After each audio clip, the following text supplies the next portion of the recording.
That's literally everything I had. My whole life's gone. We all know the risk every time we get behind the wheel of one of these race cars, but it doesn't make it any easier to see one of your buddies destroy everything he's got and everything he's worked so hard for. He made a promise to a dead friend that he would never stop racing that car. For 6 years, he kept that promise through 13 engine rebuilds, broken bones, and empty bank accounts. Then on one July night, the car exploded into a barricade and was gone in 4 seconds. Standing in the wreckage, Kamikaze Chris whispered, "This was everything I had in my whole life." But the most heartbreaking part of his story is not the crash. It is what came before it. The crash that ended everything. In July of 2020, during filming for Street Outlaws, Chris arrived at the track and already knew something was wrong. The drive shaft sensor was giving him problems, and he had already decided in his own mind that he was not going to race that night. He has said this himself in the YouTube video he later posted, walking fans through every detail of what happened. He knew the car was not right, and he had made his decision. Then someone called him out on the street. That competitive instinct that had been built into Chris since he was 3 years old on a dirt bike, the same fire that had pushed him through 13 engine rebuilds without quitting, overruled 30 years of mechanical judgment in about 4 seconds. He got in the car and he made the pass. The run did not immediately announce that something was wrong. Then the Elko hit a bump. According to Chris's own account, the car clicked into a higher gear at exactly the wrong moment, and control disappeared almost instantly. The Elko slammed into one of the barricades lining the track with enough force to destroy the car completely. When Chris climbed out alive, the relief in the crowd was immediate. Then everyone got a look at what was left. The body was gone. The chassis was finished. The engine was a total loss. The twin turbos were gone. The car that had carried Tyler Pretty's memory for 6 years was scrap metal. The only salvageable pieces were the parachute lever, the shifter, the rear housing, and a few components that had been sheared off during the impact. Chris signed every single one and put them on eBay. Within the first week, the auction had already crossed $10,000, with 8 days still remaining, and he publicly promised that if it crossed $25,000, he would personally come cook the winner a steak dinner while wearing his race suit. The total eventually reached somewhere around $20,000, meaningful money for a man who had just lost everything else. Standing in front of cameras after being pulled from the wreckage of the most important machine in his life, Chris said simply that this was everything he had in his whole life. He was not talking only about money. He was talking about Tyler. He was talking about 6 years of work and grief and pride, all contained inside one car that was now scrap metal on the side of a road. What nobody expected was what came next. Instead of a statement from the show or any kind of public explanation, Kamikaze Chris simply disappeared from Street Outlaws, and the silence that followed gave birth to a story about him that had nothing to do with the truth. Before we tell you where he disappeared, let's understand who the man inside that car actually was. You have to go back to the very beginning, to a broke kid in Oklahoma City who had nothing but a father's rule and a fire that would not go out. Born into speed, Chris Day was born and raised in Oklahoma City, in a neighborhood he described as not the nicest. His family had no money, no connections, and none of the advantages most people assume you need to build a career in motorsport. What they did have was a father who knew everything there was to know about speed. He competed in car racing,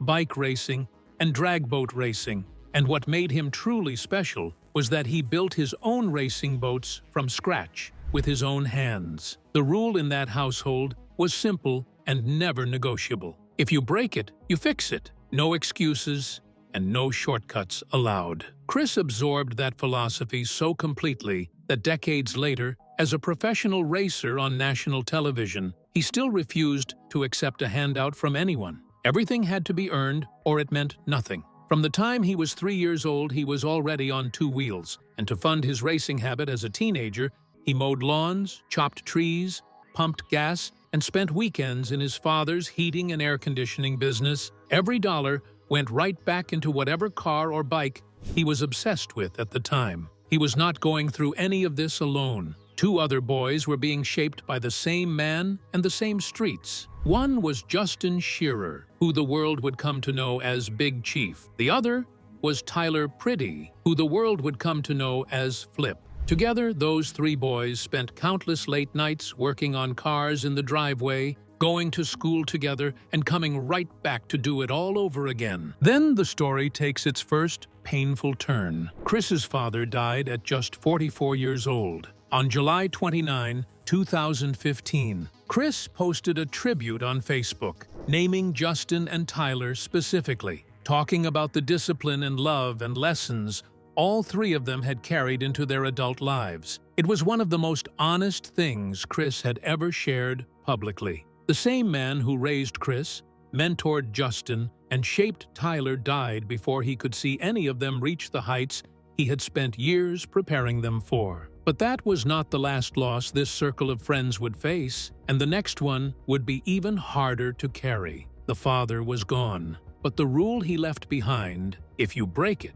you fix it, was about to be tested in ways none of these boys could have ever imagined. Because the next loss would not be a parent, it would be a brother. The making of a nickname. A nickname like Kamikaze does not come from a television producer or a marketing team. It comes from people who have watched you do things behind a wheel that make their stomachs drop, and who simply run out of any other word to describe it. For Chris Day, that name was earned on the streets of Oklahoma City long before any camera crew ever showed up. The Kamikaze pilots of World War II flew directly into enemy ships knowing they would not come back. They were not reckless in the way people misuse that word. They chose full commitment with no guarantee of survival. And that is the exact energy Chris brought to every race he ran. Chris once described his own mindset behind the wheel in a way that is worth hearing properly. He said, "There is a threshold between where you are being a complete jackass and where the safe zone would be, and that he was usually comfortable sitting right out there in the jackass range." He also said that where most people need a drink or something else to unwind, he was the calmest and most at peace when he was as close as possible to putting himself in the ground somewhere. That was not bravado. That was a completely genuine description of how his mind worked, and it explained everything about the way he raced. That psychology produced a driving style that made experienced racers uncomfortable to watch. He did not rely on computers or data analysis. He relied on 30 years of physical intuition built by pushing machines past what they were designed to do. And then there was the car itself. The El Camino he would eventually inherit was, by any rational standard, not built to be a race car. Its drive shaft was 62.5 inches long. The cab sat so far forward that proper weight distribution was nearly impossible, and the front suspension was completely stock. Yet he raced it, won in it, and refused to change any of that because keeping it raw was a deliberate message to every well-funded opponent on the starting line. As he put it, the Elco was the car that said, "You can have whatever you want, and we are still going to beat you." But that car did not belong to Chris at the start of this story. The car had a soul before Chris ever touched the steering wheel. It belonged to a man who would never see it race on television, a man whose death would shatter an entire community. And the way he died is something the racing world still struggles to talk about. Big Chief, Flip, and the brotherhood of the track. Before Street Outlaws was a television show, before any of these men were famous, there was just a group of friends from Oklahoma City riding bikes to go watch races together. Chris Day, Justin Shearer, and Tyler Pretty were brothers in every way except blood,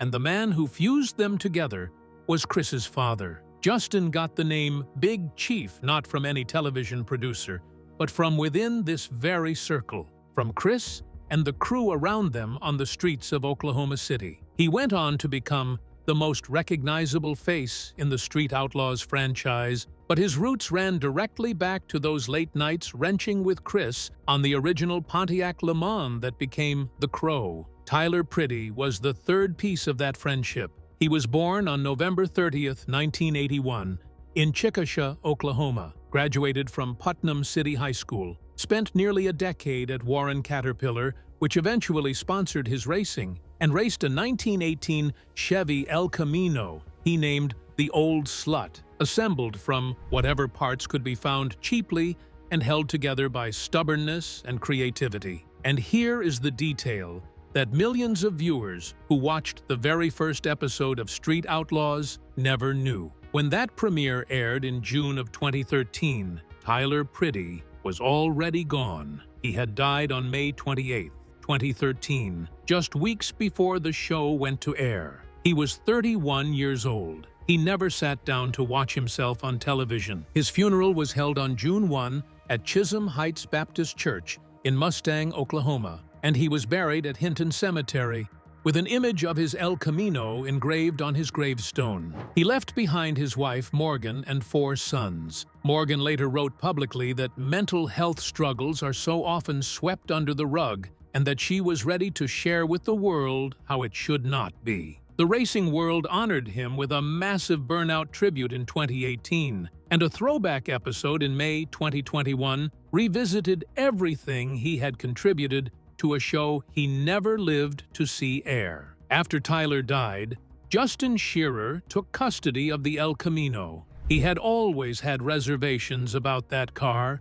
calling it a ticking bomb because of how heavily and unconventionally it had been modified. But he could not let it go. For a long time, it sat in Justin's barn while he figured out what to do with it. Eventually, the answer became clear. He would give it to the one person who would race it the way Tyler would have wanted it raced, and who would understand the weight of what he was carrying without needing to be told. That person was Kamikaze Chris, and the day Justin handed him those keys set off a 6-year chapter of racing, grief, pride, and destruction that nobody on Earth saw coming. Chris now held a dead man's car, a dead man's dream, and the crushing weight of a promise that could never be spoken out loud. Every time he turned that key, he was racing for someone who would never race again. But what he did with that car over the next 6 years is nothing short of extraordinary, and it makes the crash that took it all away hurt even more. Racing a dead man's dream. When Justin Shearer handed Chris Day the keys to Tyler's El Camino, both men understood exactly what was happening. This was not a transaction. It was the passing of a responsibility. Every race Chris ran in that car would be in Flip's memory, and that was not a figure of speech. When Chris received the car, it still had the original setup from Tyler's racing days, including a 498 cubic inch motor with a stock GM block and a single nitrous express fogger. Chris took that foundation and began the long, expensive process of making it faster without erasing what it had been. The first major upgrade involved installing a friend's pre-built 582 cubic inch engine, a decision his pride made him regret almost immediately. That engine needed 13 rebuilds in a single racing season. Chris compared the whole experience to running a funny car program, racing it, blowing it up, rebuilding it, and blowing it up again in an exhausting cycle that drained both his money and his patience. After escaping that nightmare, he worked with Graham Jones at Fast Times Motorworks on an all-aluminum 632 cubic inch engine with 4 stages of nitrous, got a back-half chassis conversion for bigger tires, and returned the Elko to Oklahoma City's top 10 list in 2017. Then he switched the whole car to twin turbos, producing 3,500 horsepower in a car with completely stock front suspension. It should not have worked.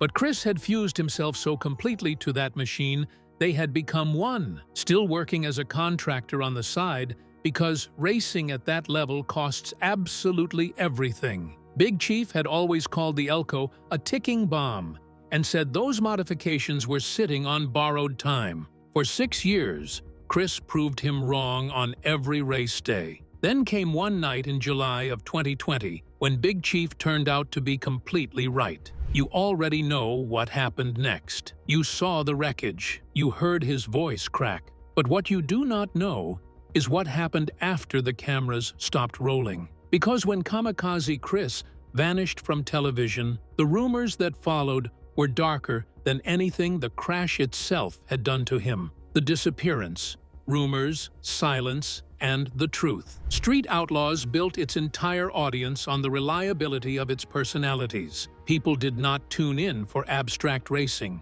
They tuned in for specific people with histories and storylines they had followed for years. When one of those people vanished without any explanation, it did not pass quietly. After the 2020 crash, Chris did not return to the main show in any meaningful way for an extended period. The most popular theory was that Chris had been fired. Without a counter-narrative, that story spread across forums and comment sections until it became accepted fact for a large portion of the fan base. None of it was accurate. In July of 2023, Chris addressed everything directly on Facebook. He confirmed he would not be in Season 6 of No Prep Kings, made clear he had not been fired, and stated he was still part of the Street Outlaws family. He was not walking away. He was rebuilding. While he had been away from the main show, he had not been idle for a single day. He launched his YouTube channel Kamikaze Life in 2020, right after the crash, giving him complete control over his own story, told directly to the people who cared about it. The channel grew past 70,000 subscribers and created steady income independent of any television deal. He kept his auto shop running, ran Kamikaze Motorsports, selling merchandise and die-cast replicas of the Elko, and kept himself financially viable through years away from the main show. He also moved quickly on a replacement car. Friends reached out after the crash with a C5 Chevrolet Corvette, already heavily modified. Chris acquired it, installed a twin-turbo Brad Hemi motor, rebuilt the front suspension, and transplanted surviving drivetrain components from the Elko into the new platform wherever possible. In the same video where Chris introduced the Corvette, he made an announcement nobody had been expecting. He said he was going to rebuild the Elko, not start fresh with a different El Camino, not build a tribute car that carried the same name, rebuild the actual specific car that Tyler had built with his own hands, that Justin had preserved out of love, and that Chris had raced for 6 years as a living memorial to a friend who was gone. He was honest about what that meant. The damage was comprehensive, and the rebuild would take serious time and serious money alongside the Corvette project that was already running. He acknowledged every obstacle and made the promise anyway, because this was Tyler's car, and letting it stay destroyed was simply not something he was willing to accept. His father's rule, if you break it, you fix it, that applied to engines, careers knocked sideways, and the wreckage of an El Camino that meant more than any prize money ever could. Chris is still racing in Oklahoma, wrenching in his shop, and building the Corvette into a No Prep Kings contender. In a corner of that garage, piece by piece, the Elko is coming back. Not for television, not for fame, for Tyler. Kamikaze was always about full commitment with no guarantee of coming back. And Chris Day has lived exactly that way every day of his life. Drop your thoughts in the comments below and tell us which part of his journey hit you the hardest.